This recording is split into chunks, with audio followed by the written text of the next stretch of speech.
Well, good afternoon, everyone, and welcome to today's installment of our ongoing Lunch Bites series. My name is Samuel Holliday, and I have the great pleasure of serving as Director of Operations and Scholarship here at the United States Capitol Historical Society. Before we get into today's fascinating discussion, I'd like to walk through a few housekeeping matters that help us engage with you, our audience, during these webinars. First, if you have any questions for Mr. Hawkings today, or Jane Campbell, our President and CEO, who you'll meet momentarily, you can put them into the Q&A section of the webinar platform. It looks like two speech bubbles, either at the top or bottom of your screen, depending on what kind of device you're using to join us today. If you have any technical troubleshooting matters, if you're having trouble hearing us or seeing us at any point during this presentation, you can put those sorts of questions into the chat box that looks like a single speech bubble, again, either at the top or bottom of your screen.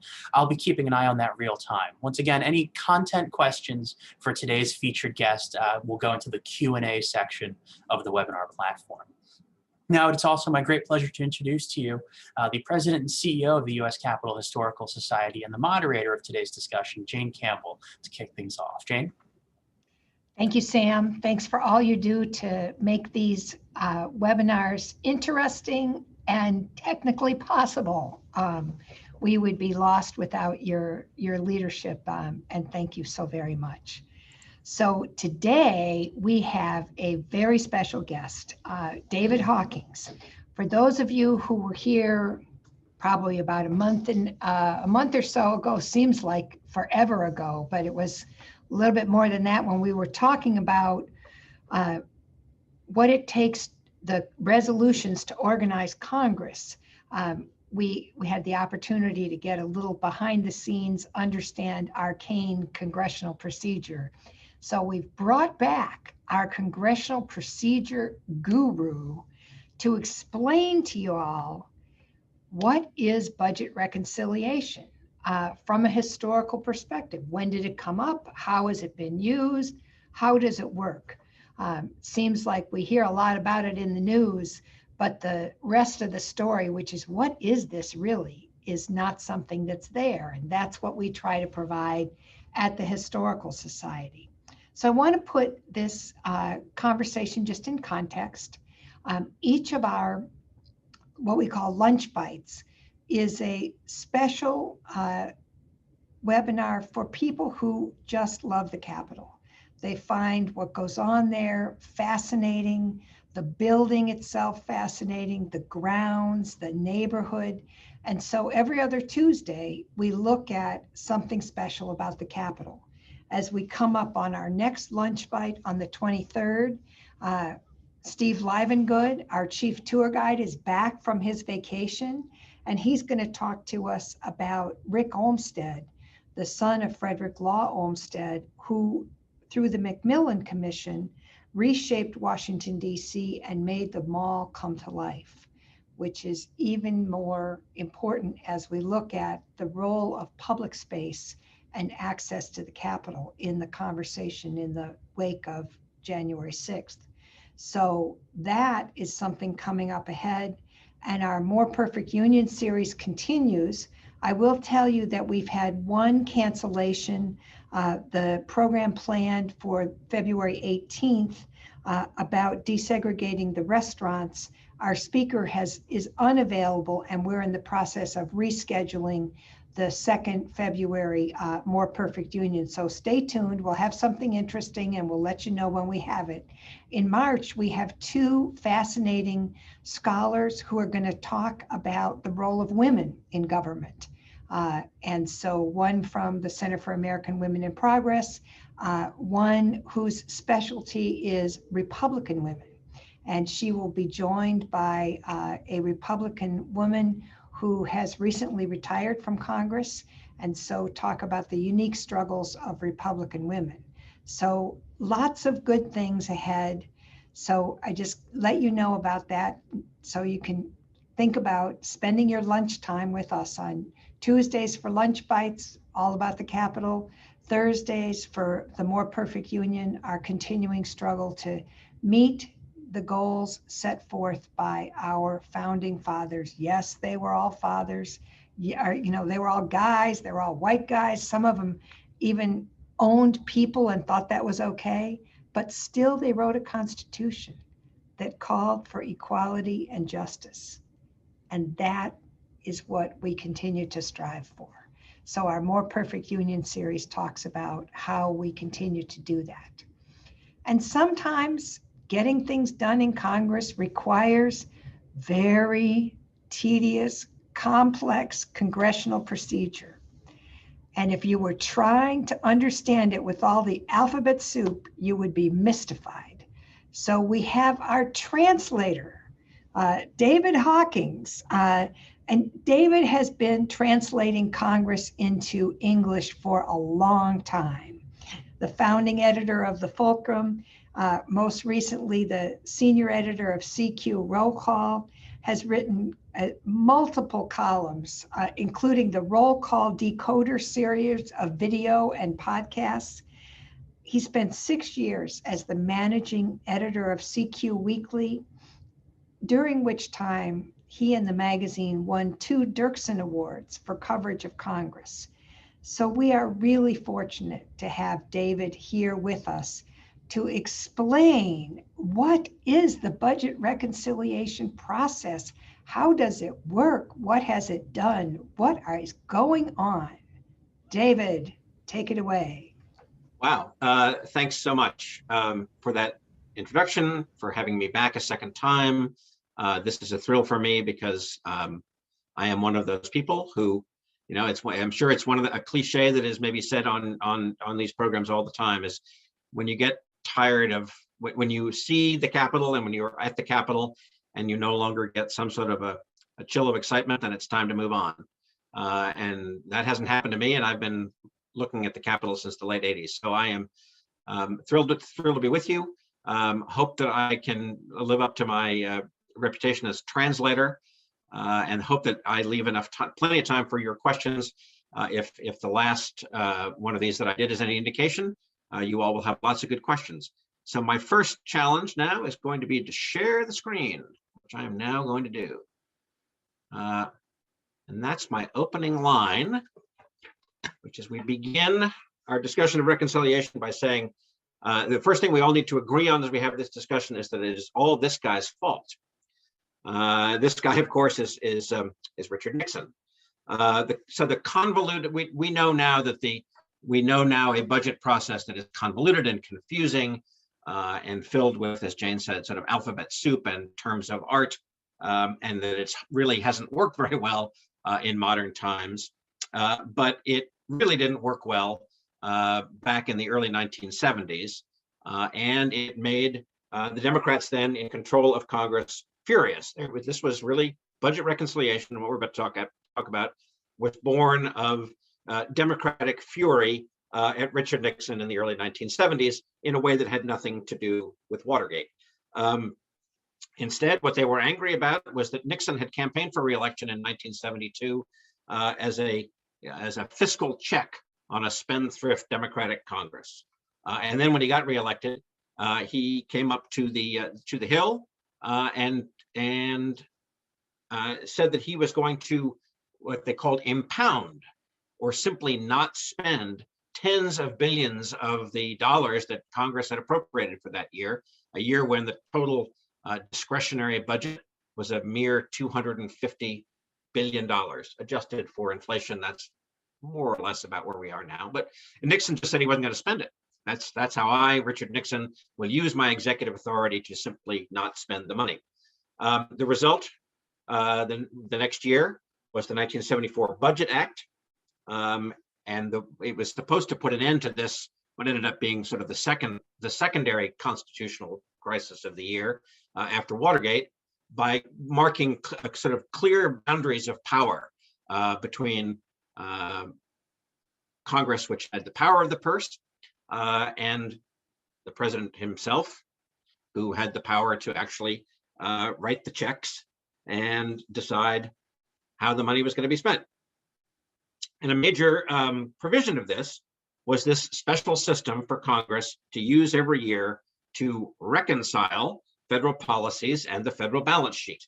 Or put another way, at a time when already deficits were starting to mushroom because of the Vietnam War, the Great Society, and even some of Nixon's policies, the clear intent was to make it easier to reconcile taxes and spending in order to make total revenue a little bit closer to total expenses. In other words, to try and sort of shrink the red ink.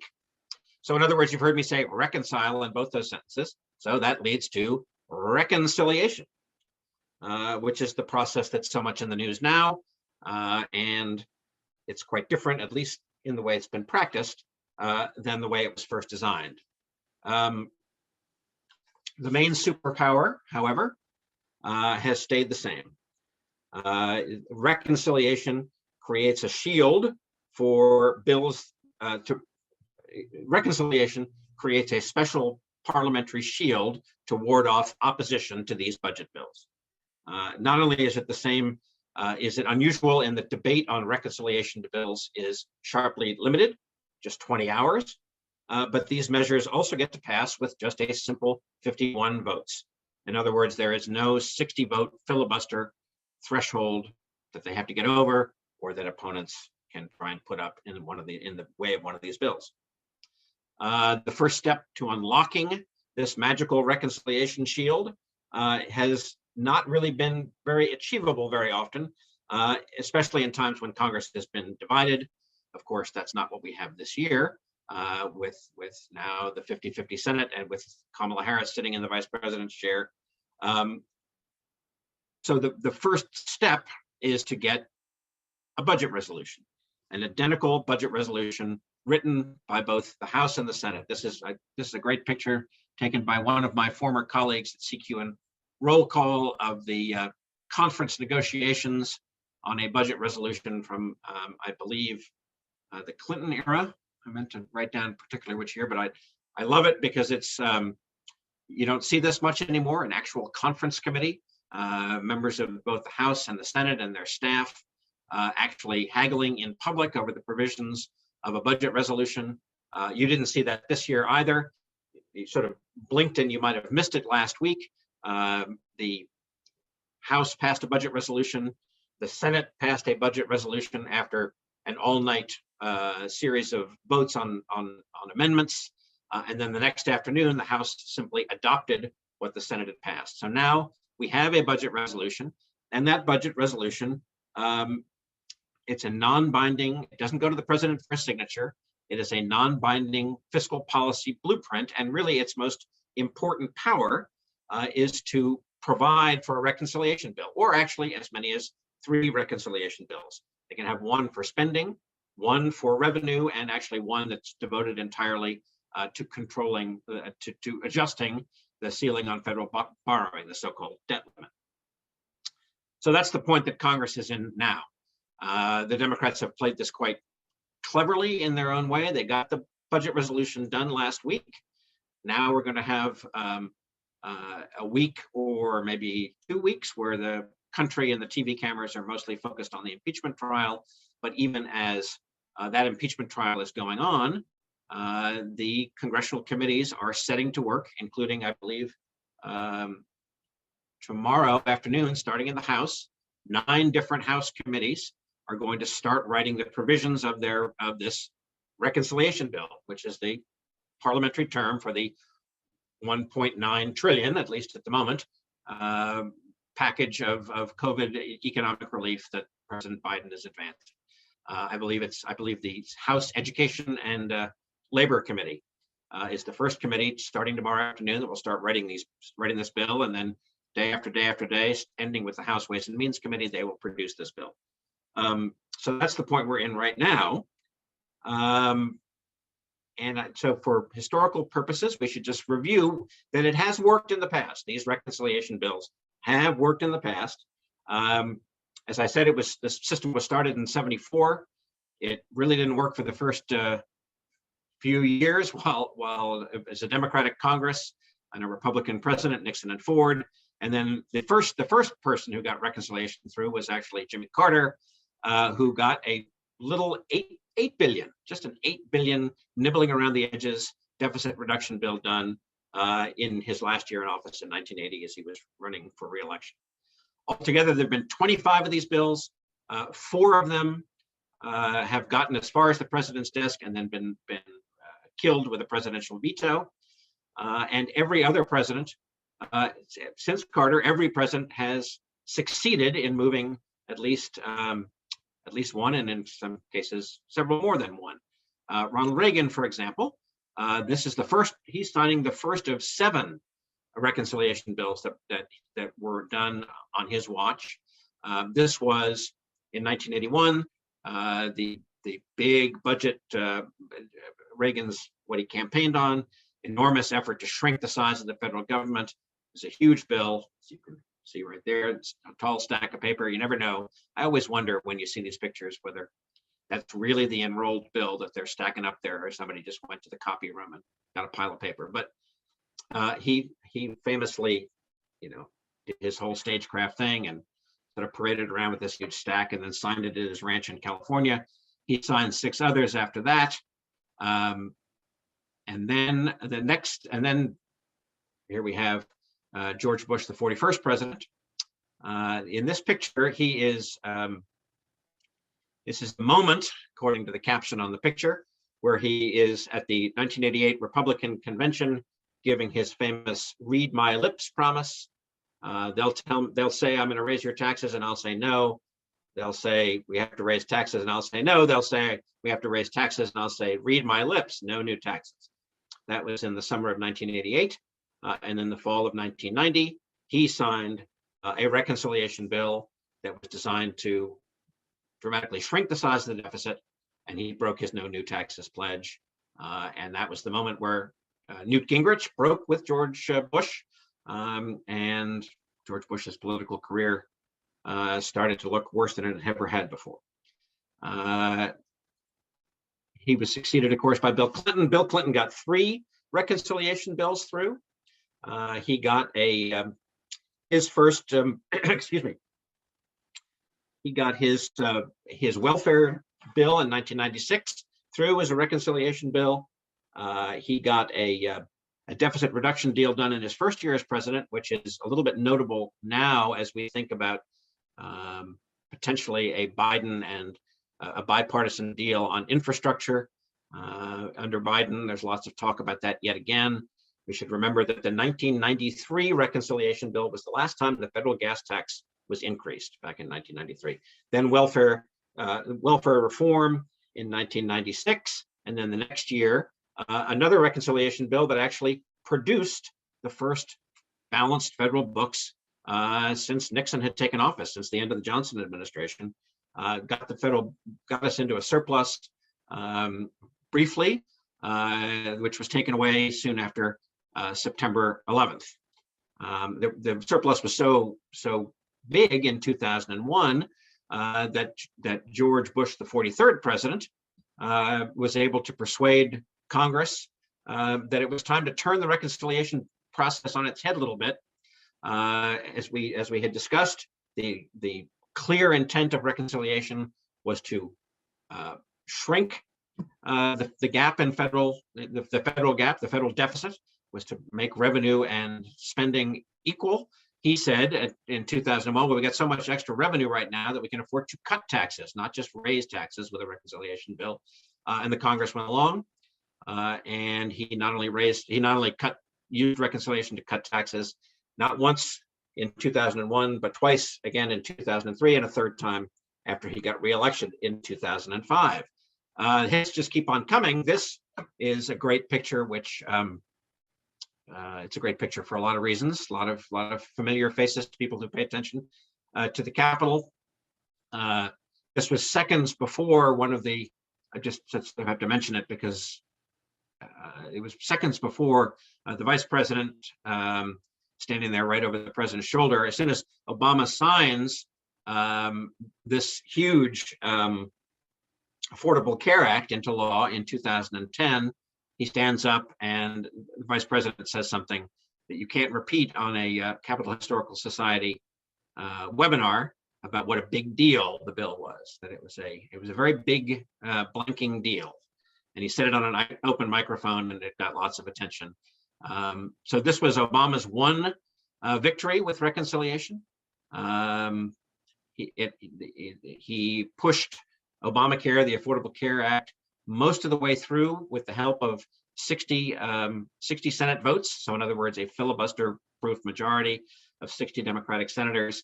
But then near the end, they lost their supermajority in the Senate after Ted Kennedy died and was replaced eventually by a Republican, Scott Brown. So they had to use reconciliation at the last minute to get parts of what of the Affordable Care Act through. And then I love this picture too, just because it's the defiant Donald Trump using his reconciliation power to get the 2017 tax cut through. That was obviously one of his biggest victories. It came soon after one of his biggest legislative defeats, which was the other reconciliation bill of 2017, which was to partially repeal the Affordable Care Act, illustrated in the previous picture, which died when John McCain famously came onto the Senate floor in the middle of the night and offered his thumbs down vote that denied the 50th, the necessary 50th vote for the partial repeal of Obamacare. Later that year, he got his tax cut through. So there is Donald Trump with his big reconciliation victory. So if it's this huge, powerful tool, why doesn't it get used all the time? Why don't they just write a budget resolution every year, one might ask, and pave the way for this magical power, filibuster-proof power, short debate power, party line, the ability to pass things along party lines power if you're in a united government. And the answer to that can be said in a word, and the bird is the word, and this is the bird of whom we are speaking. Those who are loyalists to the Capitol Historical Society will recognize this man in maybe all three of his incarnations. This is Robert Carlyle Byrd, one of the most influential and important senators in American history.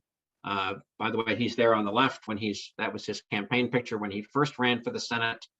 In the middle, which was in the late 1950s, in the middle was when he was the Senate Majority Leader, when Jimmy Carter was the president, and on the right was his last official portrait during the mid-aughts, during the zeros. Robert Byrd still holds the record for the longest serving senator of all time. He served for 51 years and 6 months and died in office in the summer of 2010. And along the way, I would say more importantly than his role as majority leader, which was of course important in the 1970s to advancing Jimmy Carter's program, to those of us who love and revere Congress and these institutions and our democracy working in a way that is orderly and institutionally upright. Nobody contributed to that more than Robert Byrd.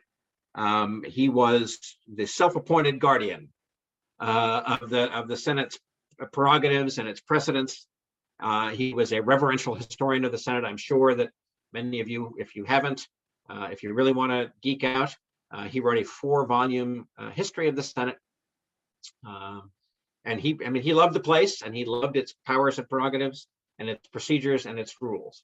And maybe no more rule is more important to our discussion today and to what we're going to be watching after the impeachment trial is over and work on reconciliation begins.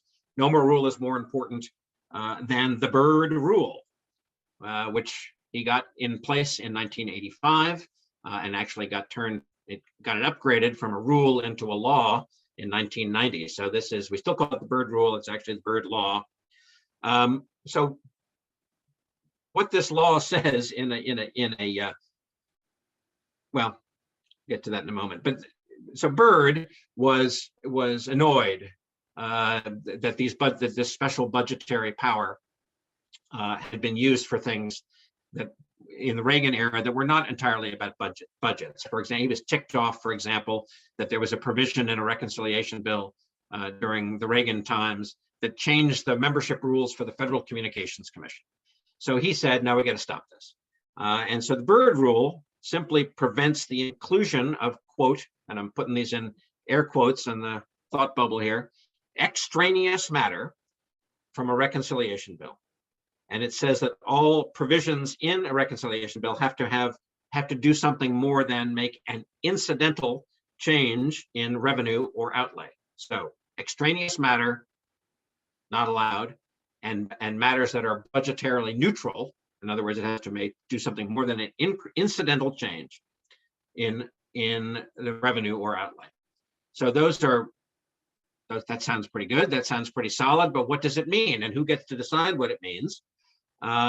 Technically, who gets to decide is the presiding officer of the Senate when a challenge under the Byrd Rule is leveled during a debate on a reconciliation bill.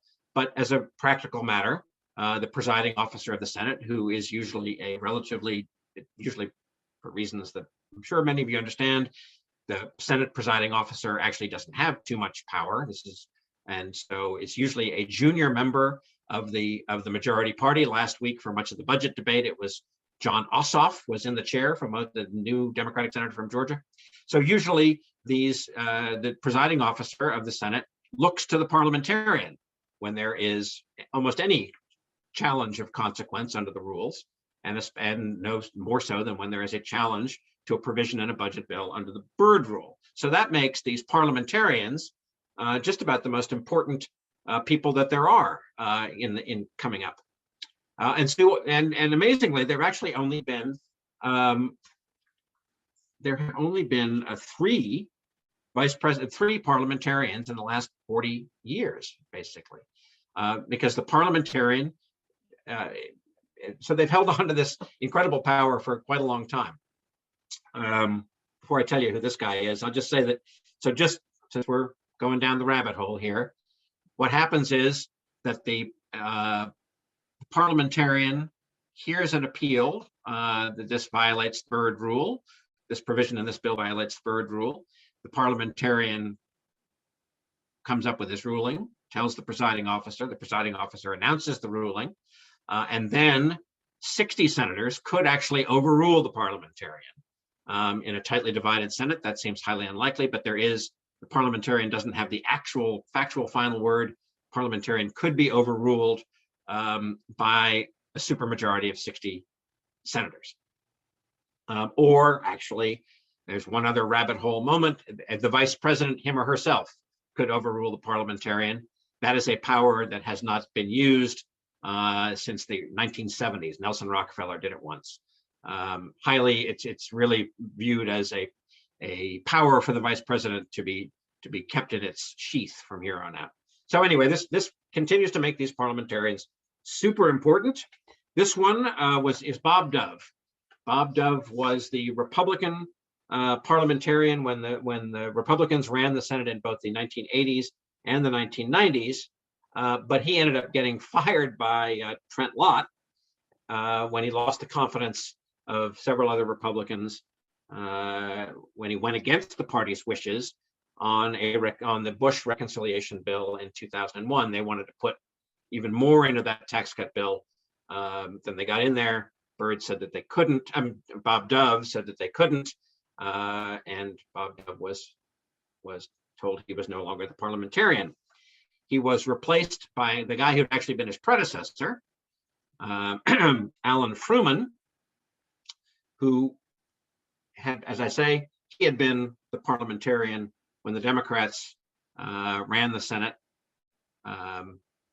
when Bob Dove didn't run the Senate from 86 to 94. And then he went back to working on the parliamentarian staff, and he came back, and he ended up being the parliamentarian for a total of 19 years under both parties, and then retired about 9 years ago and was replaced by who we would now describe as the most important non-elected person in the Senate, Elizabeth McDonough.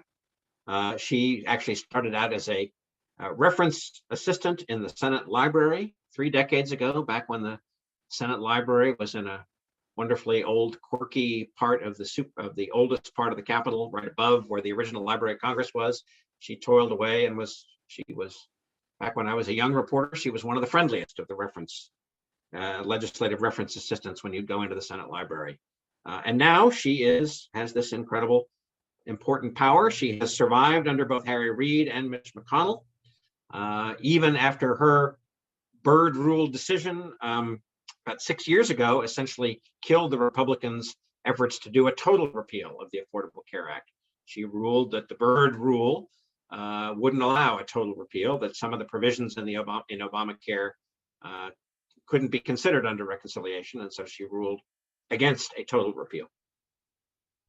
The Byrd, so now it is up to her to enforce the Byrd rule, and as you may imagine, because Congress, whenever they don't use acronyms, they sometimes like to use puns for parliamentary procedure. So Ms. McDonough now has a task ahead of her known as the Byrd bath, B-I-R-D bath, right? Ha ha ha.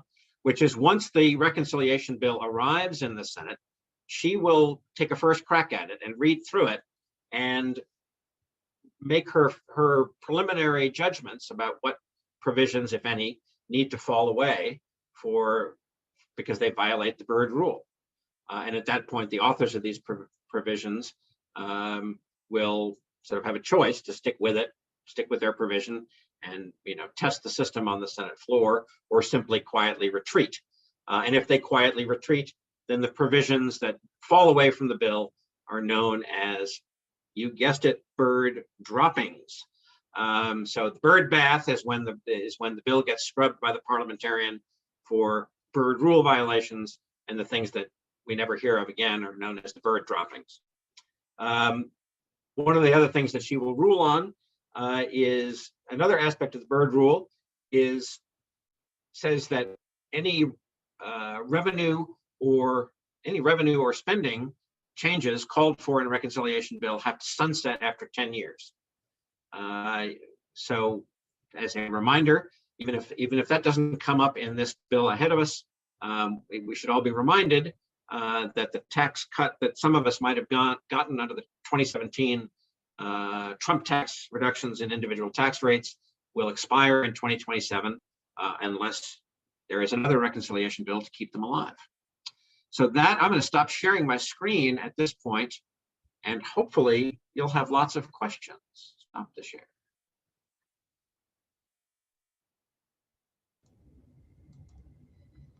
Well, I tell you, that's a great history lesson, David, as we look at the times. So let me just try to ask you a couple questions about the process itself, Mm-hmm. Because the budget reconciliation resolution has now been passed, right, and that sets the stage, and it gives instructions to certain committees. Is there anything, does it tell you what committees, or is it each resolution will tell what committees are instructed? Guys, excuse my printer for spitting out. I hope that's not too distracting. I have an old printer that somebody else in the house has sent something to. I understand. So you're right. So the budget resolution gives these instructions to each of the committees. So I believe there are 9 committees in the House, and I think 11 in the Senate, only because the jurisdictions of the committees are slightly different. It tells each of the committees how much money to spend or save, and it gives broad assignment to the committees as to what they should be looking at to come up with this savings. Mm-hmm. But so then what's happening now, mostly behind the scenes, in part because some of the committees are meeting remotely and using Zoom technology because of COVID. Not all these markups are happening in person. The committees are setting to work to write their portions of the bill. They write a portion of the bill, their assigned portion of the bill. It goes back to the Budget Committee in 2 weeks, and then the Budget Committee will stitch them all together and make sure the numbers add up, and then forward this reconciliation bill to the floor of the House and the Senate. And it's at that point that the stitched together bill goes. Well, you'll notice that all of what I described a few minutes ago is all about the Senate. As a practical matter, reconciliation in the House is not much different than any other bill. It takes a majority to pass the bill.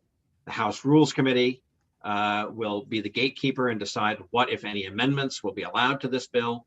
So it'll in the House, a reconciliation bill looks more or less like any other bill, and all the sort of quirkiness happens in the Senate. But yes, the budget resolution assigned the House committees and the Senate committees to come up, different rosters of committees to come up with the 1.9 trillion. This one, essentially the outlines of what Biden wants. And then one other thing, if I may, just because it might not come up. So this is super geeky, but what they actually just adopted was a budget resolution for fiscal 2021. In other words, for the budget year that actually began on October 1st. And that's important because after this COVID package is over, the budget committees could set to work on what they would normally be working on right about now, which is a budget resolution for fiscal year 2022, which begins in October. And so in other words, after they do this reconciliation bill, there's no reason why the Democratic Congress can't set to work on another budget resolution, which would have new reconciliation instructions for other topics to be considered later in the year. And so just for clarity, it's difficult to get clarity under these circumstances, but the budget reconciliation can create how many bills, can it be only, you indicated under it, you deal with the debt ceiling, you deal with taxes, right, and you deal with spending.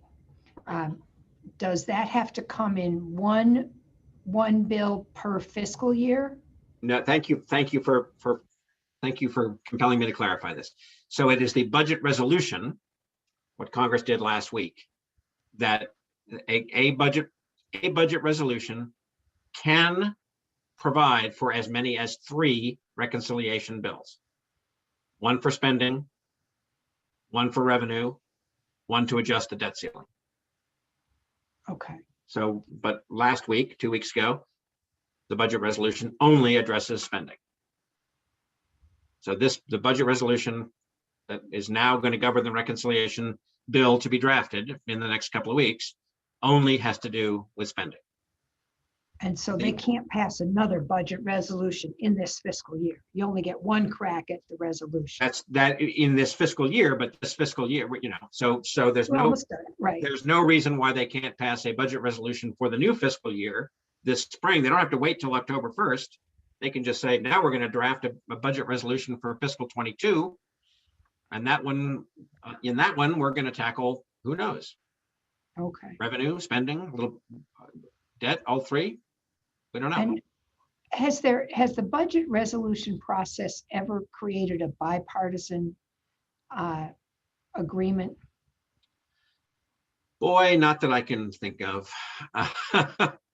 I meant to actually prove that to myself before we did this morning. I don't believe so. I don't believe that we have ever had a budget resolution. I genuinely don't, certainly not in my time here. I think in the years in which we've had budget resolutions, they have certainly been in a time where at least the Congress was under unified control. There might have been times when the Congress was under one party's control and the president was under another. Yeah, I believe that there were, because there were some years where the Congress of one party wrote a reconciliation. I believe during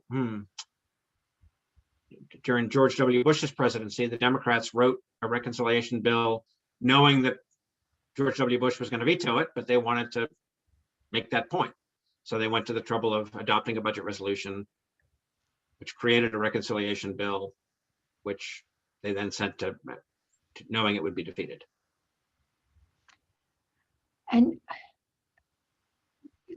clarify that, historically, when the budget resolution process was created during Nixon going into Carter, it was designed to provide a way to reduce spending and control the federal budget. Is that correct?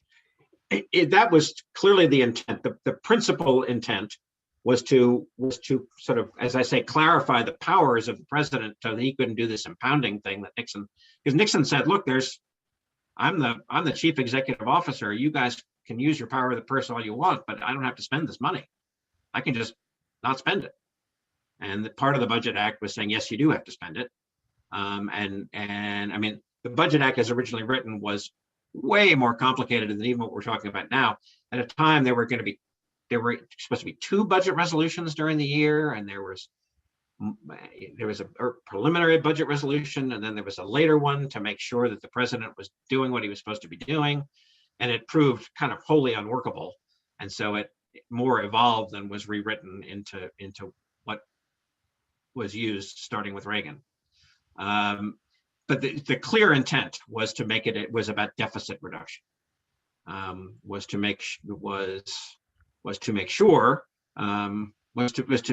it easier to do deficit reduction, which is politically unpopular. So there you go. And so the first time that the budget resolution reconciliation process was used to increase spending was when George Bush used it to reduce taxes. Reduce taxes. And at that, right, that's right. So Reagan used it to reduce taxes, not raise. He used it to cut taxes. Right. He used it to cut taxes. Right. This was at a time of surplus. Right. And this was at a time of so much surplus that actually Alan Greenspan, who was then the chairman of the Fed, came to Congress and said, you got to put some of this surplus back in the economy, otherwise it's not going to be good for the economy. I mean, things were really booming right before September 11th. The Clinton reconciliation package, so I stand corrected. The Clinton 1997 reconciliation was a bipartisan deal. Yes, it was a bipartisan deal.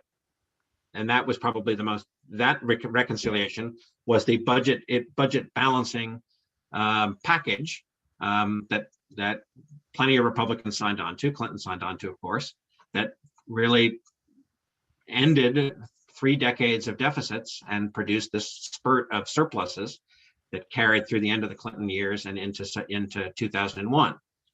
And so Bush was able to say, argue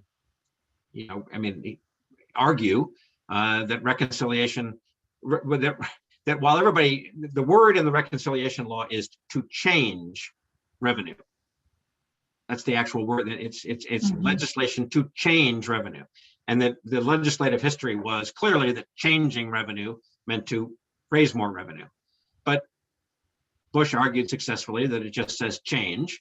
And so change could mean to reduce revenue. And the Senate went along.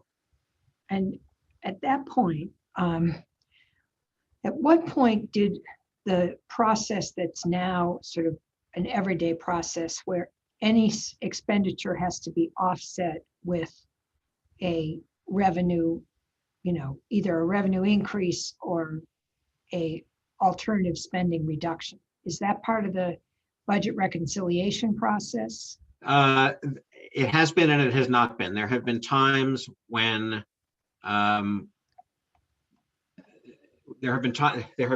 actually one or both chambers of Congress have sort of amended their rules to say that things need to be so-called budget neutral, that there have to be offsets.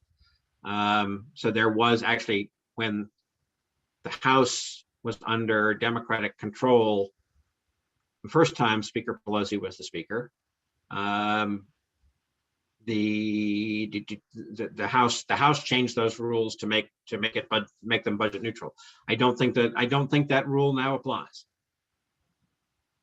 All right, now explain this whole debate about the $15 minimum wage.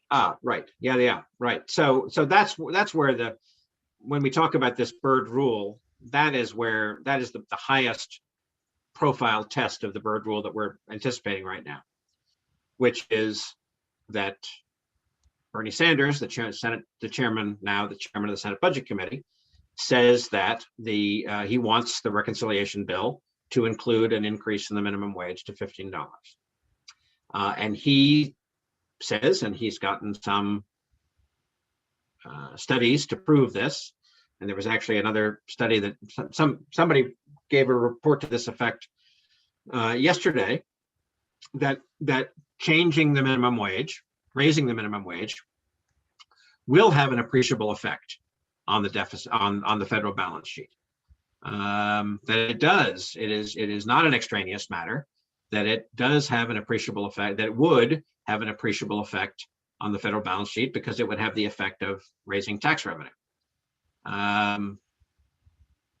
So that's his argument.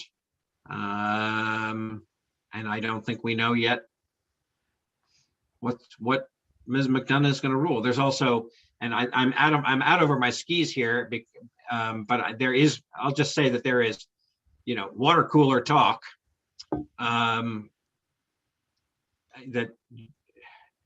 high pressure on Ms. McDonough to rule. I mean, they could, at the moment, Chuck Schumer has given every indication that he's going to stick with Elizabeth McDonough as the parliamentarian.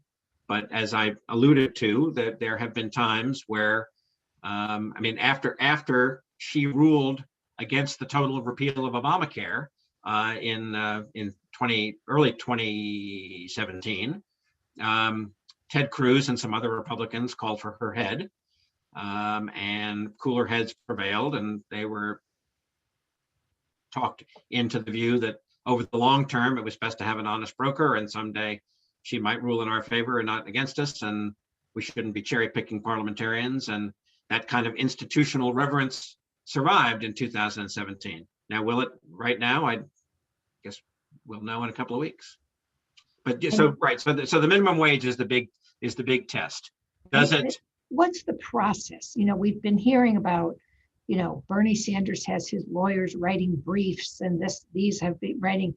Do they brief the parliamentarian, or is this all done behind the scenes, or is it done by a motion? How exactly does that work? Do they?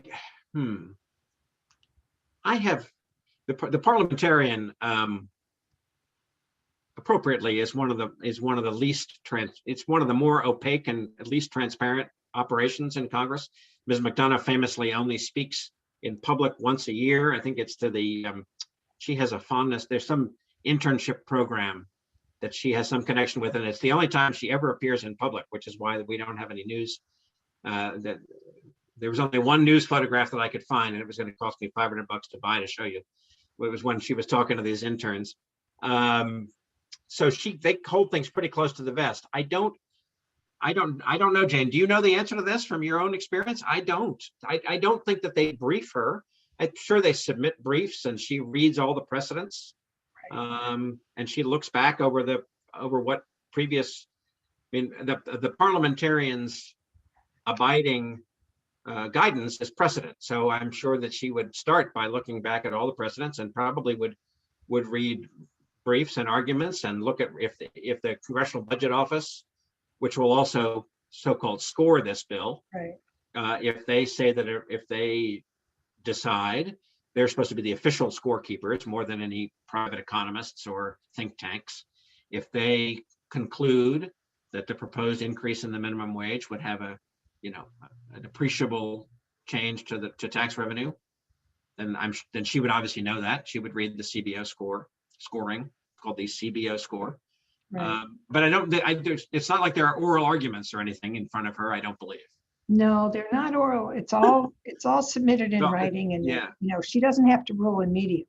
It's not like right. Where if there's a parliamentary challenge on the Byrd rule, she doesn't rule at that moment. At that point. She knows, obviously this is what the so-called Byrd bath is supposed to be about, is to give her a fair head start on being able to read all the to read all the provisions and to see what's likely to get challenged, and to do her homework well in advance.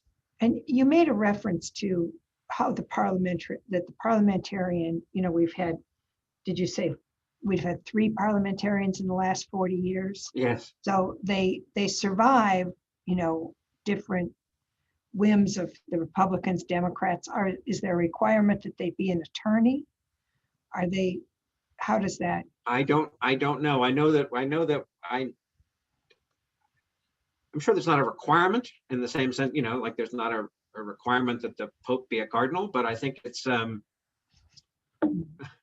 that Supreme Court justices be lawyers. Right, or that the Speaker be a member of the House, which is to name only three.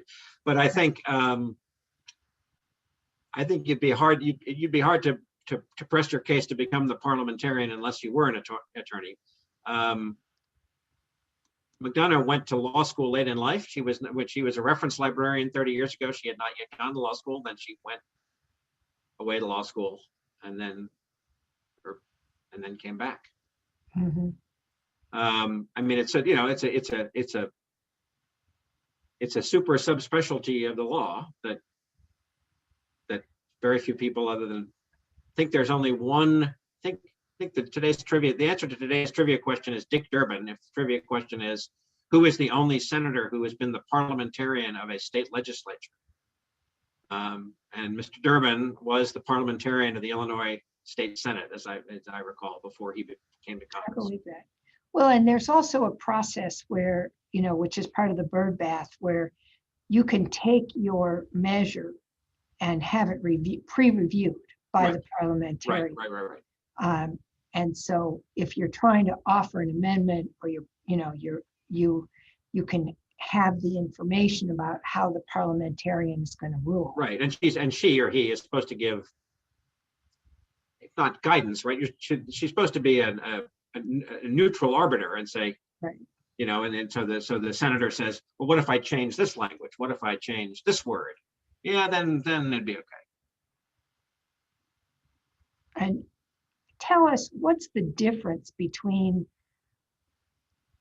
the budget reconciliation process and a supplemental appropriations and emergency appropriations, omnibus? There are multiple different ways that we can appropriate money. You're right. That's a great question, because I think what I didn't make as clear as I should have is when we talk about, there is some question about whether it could be discretionary spending, but when we talk about spending in a reconciliation bill, it is historically has been all about mandatory spending. It's all been about entitlements or other mandatory programs. The Byrd Rule says Social Security can't be touched actually in a reconciliation bill, but it's been about Medicare, Medicaid, farm subsidies. I think the Postal Service has been at some point has been tackled. So reconciliation is generally not used to adjust the portion of the budget over which Congress exercises its power every year, which is the appropriations process, which is about so-called discretionary spending. Mandatory spending, meaning programs where the amount of money that gets spent is dictated by law based on formulas and is not annually reviewed, i.e. Medicare and Medicaid and crop subsidies, to name sort of the biggest three. And whereas discretionary spending is the stuff that the appropriators tackle every year, which is subject to annual re-up or trimming, everything from the Defense Department down to the National Endowment for the Arts. So reconciliation is generally not used for these discretionary programs. That's all done through the normal appropriations process once a year, 12 different bills. That never happens anymore. It's generally, it used to be 12 different bills that were all moved through the process distinctly. Now almost always become one or maybe two what are called omnibuses or minibuses, all these more clever puns. Supplemental appropriations are appropriations that happen off cycle. In other words, not at the end of the fiscal year or at the end of the beginning, September, October, but to respond to emergencies in the middle of the budget year. Rescissions is the term for taking already appropriated money and clawing it back. passing a law to actually reverse previous decisions about spending. And all of those require 60 votes in the Senate.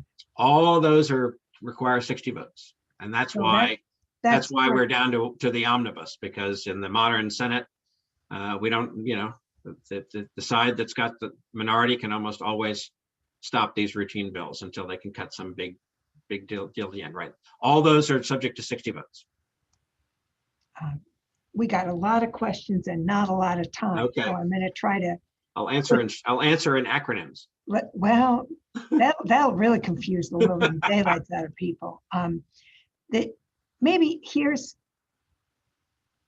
let me ask you this. There's not a specific standard for appreciable impact on spending. And my understanding is the important thing is that the budget reconciliation process is a 10-year window. So the appreciable impact on spending may not be in this fiscal year, but it may be over the course of the 10-year period. That is right. That is right. For good or ill, the reconciliation bills last for 10 years. So in case I don't get this question, so I tried to mention that part of Obamacare was done through reconciliation. So you think, well, then Obamacare is going to disappear in 10 years. Actually not. There was only some small tweaks at the very end that were done through reconciliation. So Obamacare, the bulk of Obamacare was actually enacted as two different laws. Mm-hmm. A regular bill, which got through the Senate with 60 votes, and then the House simply passed that bill. And then a subsequent bill that was passed just a few days later under reconciliation that tweaked things at the margins in order to be honest, in order to get that first bill through, they had to follow up on that second bill. So it doesn't expire in 10 years, as opposed to tax bills. I mean, some may remember that the first Bush tax cut got rid of the estate tax, but only for 1 year. It ratcheted down the amount, it increased the amount of the size of the estate subject to the tax and decreased the tax rate on estates step by step until 2010. And actually 2009, and anybody who died in 2009, their estates were not subject to tax. And then the next year it bounced right back because the 10-year window was expired. Here's the sort of use your crystal ball. We know there's going to be a reconciliation process about the current COVID bill. And give us a little bit, there's a lot of things in the COVID bill that aren't really mandatory spending, but are discretionary spending. And that's trying to be moved in the reconciliation process. How is that going to survive the bird bath, the bird droppings, Yeah, I think it birdhouse. It seems like everybody's confident that it's going to survive. That while I say that the sort of the historic intent was to tackle mandatory programs, that there's no particular prohibition on doing just some discretionary spending. So I don't think that's going to be a problem for this bill. I don't think. So shame on me if I'm wrong. And so look and tell us, how do you expect the budget reconciliation process to be used for the rest of the Biden administration? Just the first term. You can just do the first term. Well, I think it's there's certainly potential for it to come back later in the year, as we discussed. There's no this Democratic Congress could write yet another budget resolution for the upcoming budgetary year. It also could provide for reconciliation instructions, and those reconciliation instructions could be used for additional economic recovery. They could be used, there will be some pressure among some quarters now that the country's about to spend another 1.9 trillion. I mean, it's just an enormous amount of money, right? I mean, just to sort of state the obvious, we have a $4 trillion total federal budget. generally. And this would be, 50% of that in one bill. So the deficits are getting big and big and big again, really big, and there will be pressure to raise more revenue to recover from that. And there is a lot of Democratic energy behind the notion of raising taxes on the wealthiest to recoup some of this revenue. So they could do that, or not. I don't know. Prediction is we should wait and see. My prediction is, we should wait and see how much Democrats like this use of their power in their first months in office, and whether they want to come back for more, or whether there's political backlash against this part, a total party line vote for such important stuff, and what Joe Biden and the Democrats conclude is in their political and economic best interest after they get through this. Well, David, as always, Sorry. You've given us a better understanding of the intricacies of what's going on, more to think about, and we really appreciate your time, your talent, your energy, and your willingness to, roll up your sleeves and tell it like it is. So thank you very much for being with us. Well, thank you very much. Thanks a lot. This was great. And we want to thank our audience for being with us and for caring enough about this government to try to understand all the gory little details. We invite you to join us for the upcoming events as we move forward with our More Perfect Union and with the Lunch Bite series, where we look at Rick Olmsted and the Macmillan Commission on the 23rd of this month. He was the son of Frederick Law Olmsted, the father of landscape architecture. And the Macmillan Commission is the ones that ultimately finalized the plan for the National Mall, which transformed Washington, D.C. Coming up for sure, we have on the 4th of March in our Tour to More Perfect Union, participation of women in government with a lead scholar from the Center for American Women in Government at Rutgers, which has been one of the marquee institutions which has studied the increasing levels of women's participation in government at every level, from city council, state legislature, to the United States Congress, and what's been the process for women moving into government. We see in this Congress, again, more women, but we're still 30% and we're 50% of the population, so we got some work to do. So we're going to talk about how that work transpires. We always remind you that this whole series is available only because of the support of the friends, members, and donors to the United States Capitol Historical Society. So please join us if you find these to be interesting. We appreciate your work and your support.